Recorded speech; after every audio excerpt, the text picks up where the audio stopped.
nous quittons la ville de Béthanie pour nous rendre au mont des Oliviers, un lieu chargé de sens où Jésus répond à une question si importante.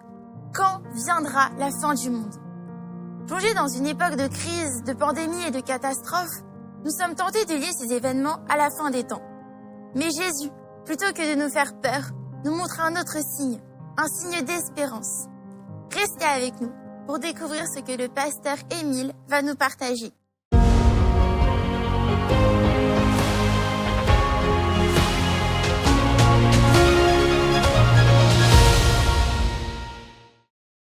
La pandémie de Covid-19 marquera notre génération pour longtemps. Avant que tout cela ne se transforme en souvenir douloureux, j'ai été et je suis toujours confronté à cette question. Le moment tragique que nous avons vécu n'est-il pas un indicateur majeur de la fin du monde?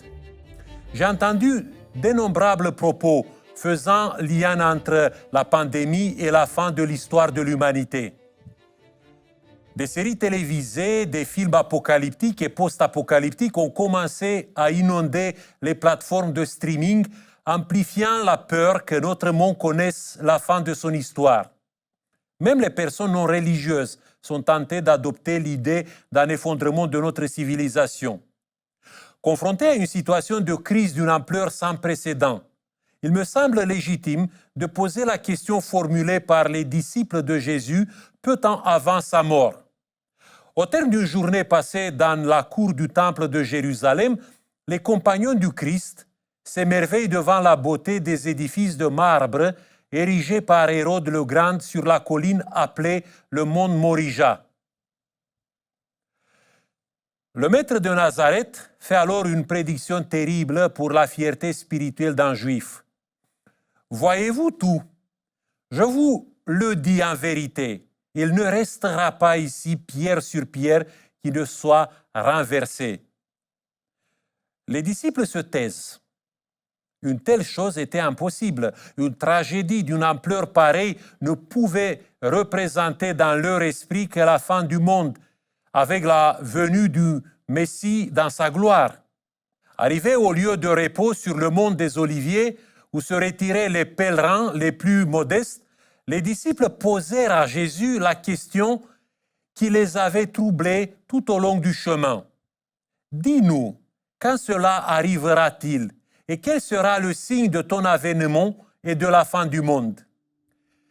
La catastrophe évoquée par Jésus à propos du temple signifie pour eux la fin de l'histoire. En effet, beaucoup de gens raisonnent ainsi face à des circonstances qui entraînent des angoisses insupportables. La fin ne peut être que la conséquence naturelle d'un cataclysme de grande ampleur selon le jugement commun. Jusqu'alors, Jésus avait refusé de donner aux disciples des dates précises concernant sa venue en gloire. La fin de l'histoire avait été présentée sous forme de parabole qui mettait l'accent non sur le moment où elle se produirait, mais sur la façon de s'y préparer.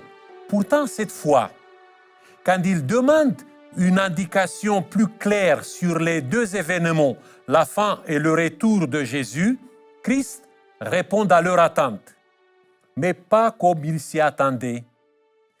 Dans l'esprit de la plupart des lecteurs des évangiles, comme dans celui des disciples, le signe de Jésus devait être un événement qui bouleverserait le monde et le terrifierait. Une guerre mondiale, une pandémie, un tremblement de terre, ou peut-être un signe astronomique spectaculaire.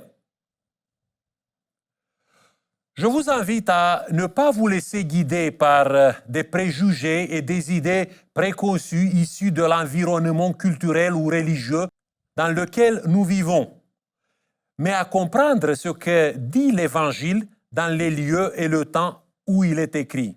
Si vous analysez le mot « signe », « séméion » en grec, tel qu'il est utilisé dans les 4 évangiles, vous découvrirez que lorsqu'il est associé à Jésus, il signifie miracle, accompli par le Christ pour démontrer sa messianité.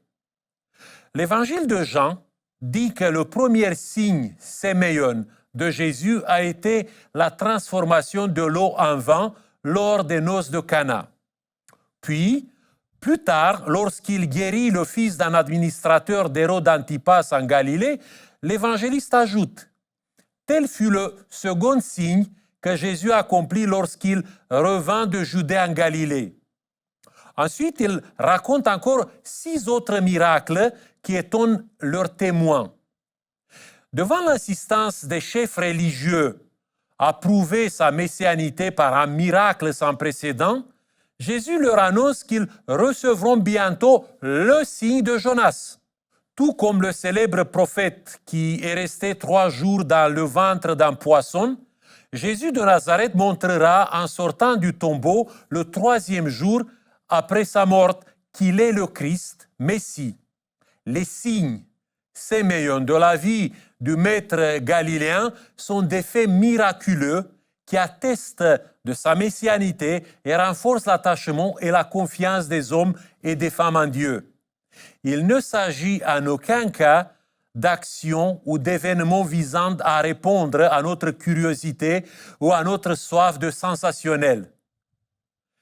À l'époque comme aujourd'hui, de nombreux croyants boulimiques de signes voulaient absolument que leurs attentes soient confirmées et justifiées par des indices qu'ils imaginaient répondre à leurs attentes. Ils ont rejeté les signes de Jésus car dans leur esprit, ils s'étaient déjà façonné l'image de leur Messie. Ces amateurs de sensations fortes sont décrits de manière très peu flatteuse. Les pharisiens et les sadducéens s'avancèrent et pour lui tendre un piège, ils demandèrent de leur montrer un signe qui vient du ciel. Et Jésus répondit, « Génération mauvaise et adultère qui réclame un signe. En fait de signe, il ne lui en sera pas donné d'autre que le signe de Jonas. » Le terme séméion, traduit en français par signe, marque ou emblème, désigne donc dans les évangiles un miracle, une action ou un événement extraordinaire qui suscite et renforce la foi en Dieu. La question devient alors simple. Quel signe mentionné par Jésus dans sa conversation avec les disciples annonce la fin du monde et son retour et qui en même temps produit et amplifie leur confiance en Dieu et la nôtre évidemment? Tout d'abord, Christ passe en revue plusieurs de ces événements considérés à l'époque comme des signes avant-coureurs de la venue du Messie. Il existait de nombreux textes religieux chez les Juifs qui étaient centrés sur le thème de la fin du monde et que les spécialistes appellent aujourd'hui la littérature apocalyptique.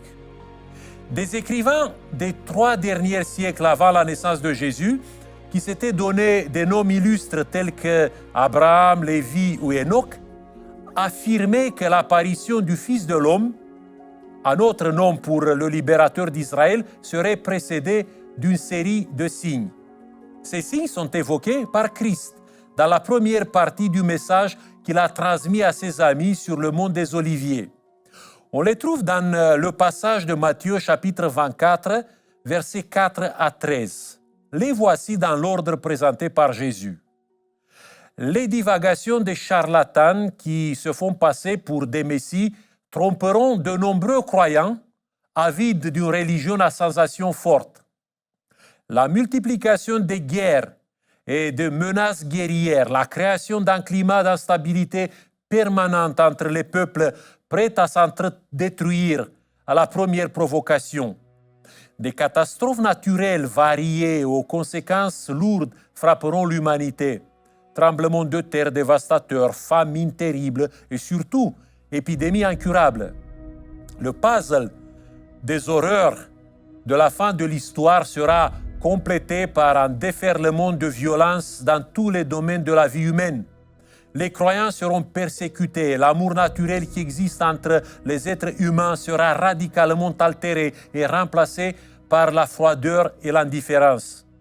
À ces souffrances émotionnelles et physiques s'ajoutera une souffrance morale, la métamorphose du mensonge en vérité grâce aux efforts inlassables des agents de la bêtise appelés prophètes mensongères, qui feront hélas de nombreux prosélytes.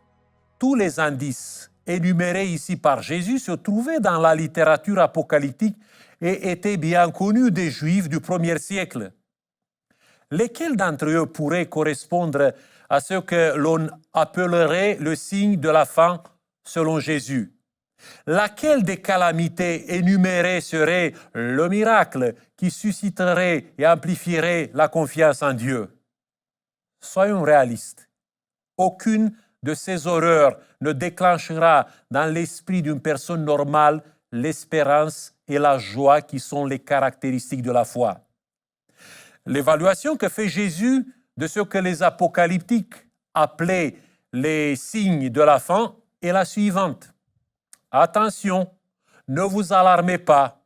Il faut que cela arrive, mais ce n'est pas encore la fin.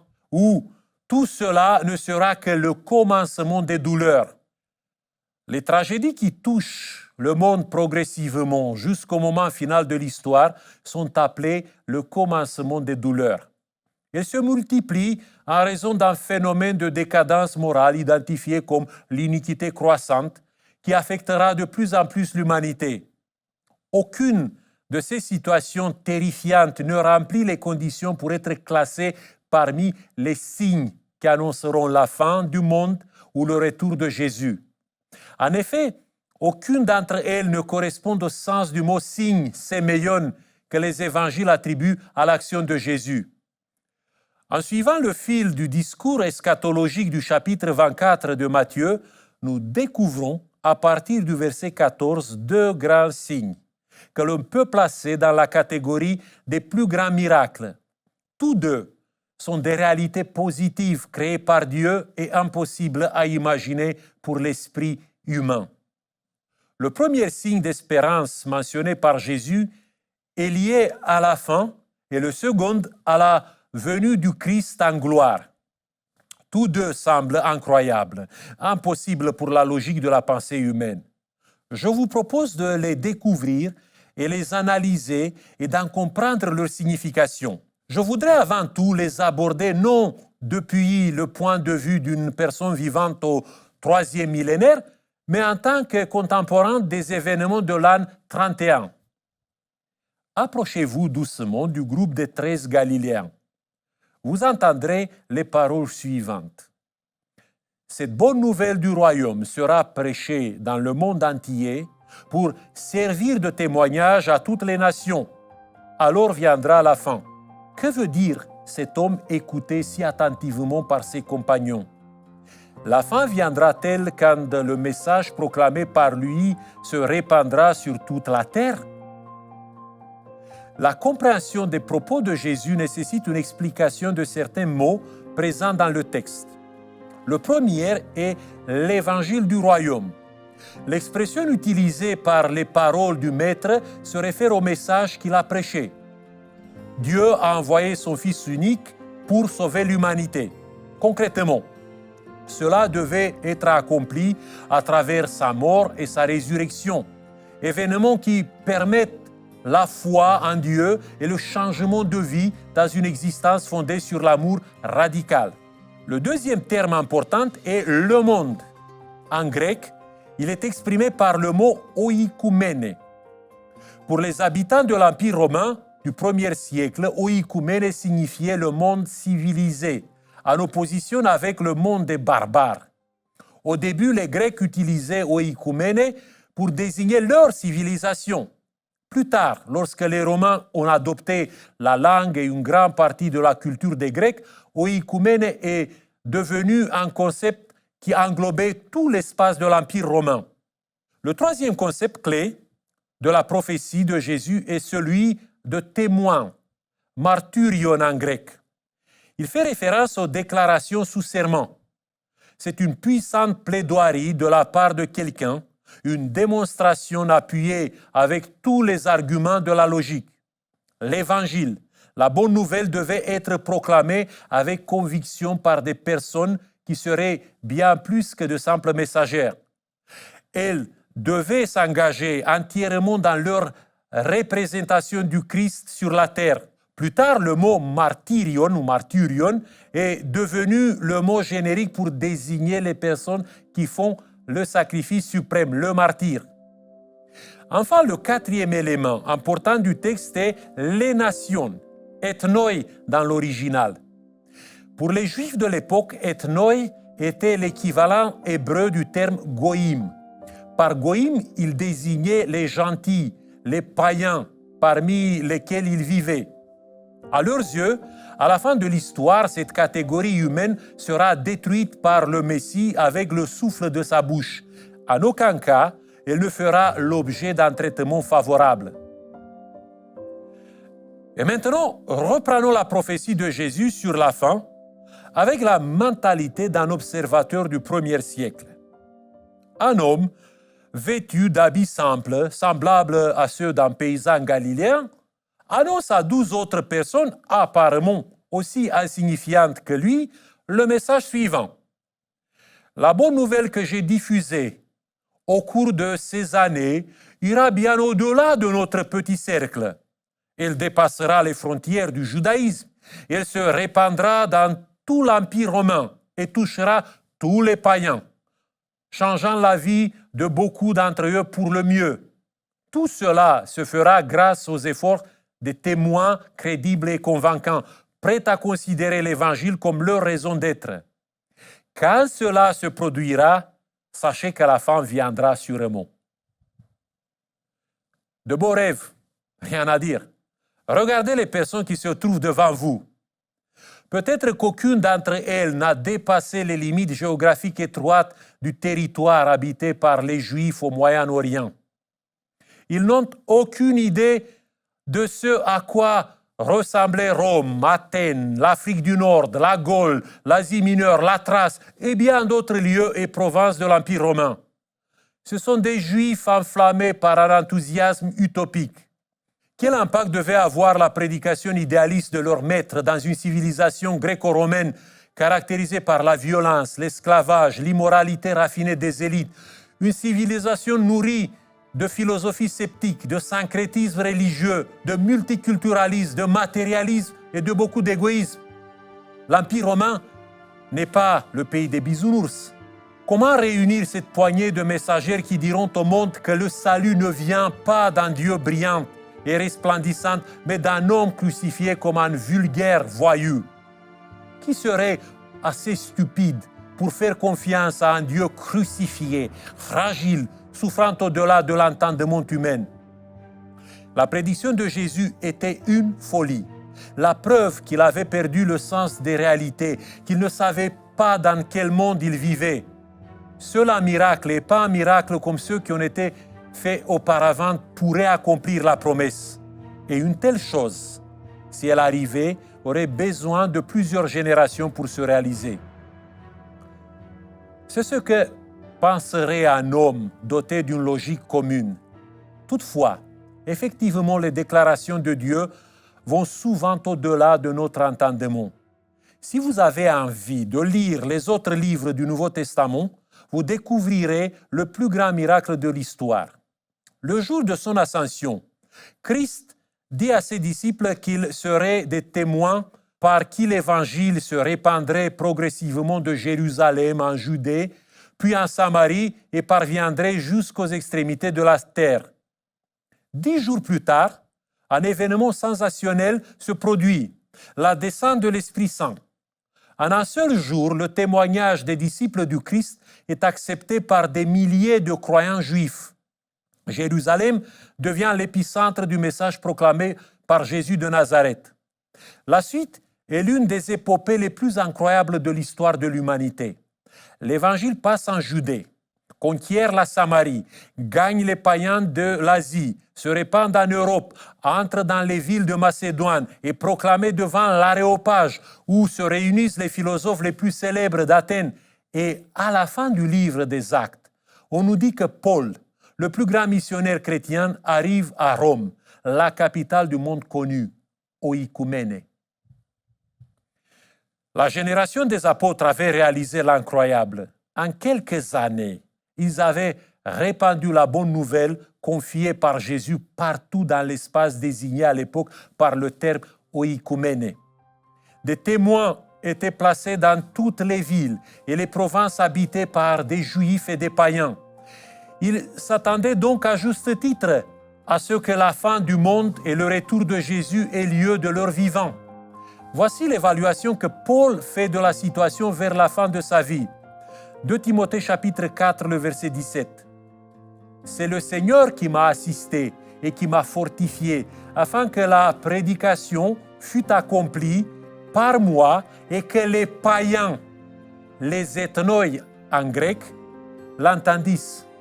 Et j'ai été délivré de la gueule du lion. Autre témoignage du même apôtre, Colossiens chapitre 1, les versets 5 à 6. Et que la parole de l'Évangile vous a précédemment fait connaître. Il est au milieu de vous et dans le monde entier. Il porte des fruits et il va grandissant. L'accomplissement du signe certifie que Jésus n'a pas menti. Un miracle incroyable et inimaginable a été réalisé en une seule génération. Et non seulement il s'est accompli à l'époque, mais il a continué à exister tout au long de l'histoire, accompagnant la marche du christianisme jusqu'à nous. Oïkoumène, le monde civilisé, dominé par la culture gréco-romaine, devenu plus tard la culture occidentale, s'est agrandi au cours des siècles, se développant sans cesse jusqu'à recouvrir aujourd'hui le globe terrestre. La bonne nouvelle de Jésus a suivi cette expansion, se diffusant partout. Depuis le début de la prédication de l'Évangile, chaque chrétien a vécu avec le sentiment que le monde qu'il connaissait était un territoire averti par le Christ. Et cela nous donne la certitude de la fin de l'histoire. Aujourd'hui, nous avons atteint la limite maximale du concept d'oïkoumène. Pour notre génération, le monde et toute la terre et les ethnoi rassemblent la race humaine entière. En même temps, nous constatons que le potentiel de diffusion de l'Évangile est plus grand que jamais. Tous les types de témoignages que nous avions imaginés sont présents. Les témoins, les écrits, les messages vidéo et audio accessibles à tous en quelques secondes. Le miracle annoncé par le Christ accompagne depuis 2000 ans et nous donne l'assurance que le jour viendra où nous verrons le deuxième signe, le signe suprême, appelé par Jésus le signe du Fils de l'homme, c'est-à-dire son apparition inattendue et visible par le monde entier et salvatrice pour l'humanité. Alors le signe du Fils de l'homme paraîtra dans le ciel. Toutes les tribus de la terre se lamenteront. Elles verront le Fils de l'homme venant sur les nuées du ciel avec puissance et une grande gloire. Cet événement paraît improbable aux sceptiques nourris des arguments du rationalisme. Mais quiconque se veut honnête envers les paroles de Jésus devait prendre en considération le fait que déjà le miracle de la prédication de l'Évangile a eu lieu il y a 2000 ans en dépit de la logique humaine. Pourquoi ne croirions-nous pas sur la base des preuves dont nous disposons qu'un jour le Christ entrera de manière spectaculaire dans notre histoire et dans notre monde, mettant fin au mal? Dieu nous donne des arguments clairs sur lesquels nous pouvons fonder notre foi dans le retour de Jésus, en témoignant par et dans des vies qu'il transforme. En conclusion, je voudrais souligner 3 éléments par lesquels le signe d'espérance, la proclamation de l'Évangile peut renforcer et amplifier notre confiance en Dieu. La première leçon à tirer de la pérennité du message proclamé par le Christ et les apôtres est que l'Évangile contient des valeurs universelles, sans date de péremption, qui peuvent témoigner du rachat de chacun à tout temps et à tout lieu. Il s'est passé beaucoup de choses en 2000 ans. Le monde a changé et notre civilisation ainsi que notre technologie ont évolué, réalisant des progrès remarquables dans tous les domaines. Certains prétendent même que nous n'avons plus besoin des enseignements d'un rabbin juif du 1er siècle. Et pourtant, les témoins de ce maître sont toujours présents dans le monde, démontrant la pertinence et l'actualité de l'Évangile par leur vie au service de Dieu et des autres. Un deuxième constat que je fais est le suivant. L'Évangile ne finira jamais dans les poubelles de l'histoire, même si certains analystes d'aujourd'hui confrontés aux résultats d'études statistiques ou de sondages prédisent un effondrement du christianisme. aussi inquiétantes que soient les données, ce n'est pas la première fois que la religion du Christ traverse une telle épreuve. Et à chaque fois, elle s'est relevée plus triomphante. Je suis certain qu'elle continuera à le faire. Et la troisième considération à laquelle je pense en relisant la prophétie de Jésus, c'est que Dieu a préparé notre maison et qu'il est impatient de nous rencontrer face à face depuis l'époque des premiers chrétiens. Le fait qu'il ait permis à l'Évangile de toucher l'oïkumène depuis le temps des apôtres, puis qu'il ait alimenté cette flamme d'une génération à l'autre, est très révélateur de l'empressement avec lequel lui, l'être, à la puissance d'amour jamais démenti, nous attend. Et maintenant, alors que nous avons franchi la limite géographique et humaine de la diffusion de l'Évangile, alors que Jésus s'apprête à entrer dans notre histoire tourmentée, la seule réponse que nous pouvons donner est de devenir des martyrs, c'est-à-dire des témoins crédibles, engagés de tout leur être pour la cause du Christ.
Le message de ce soir était incroyable.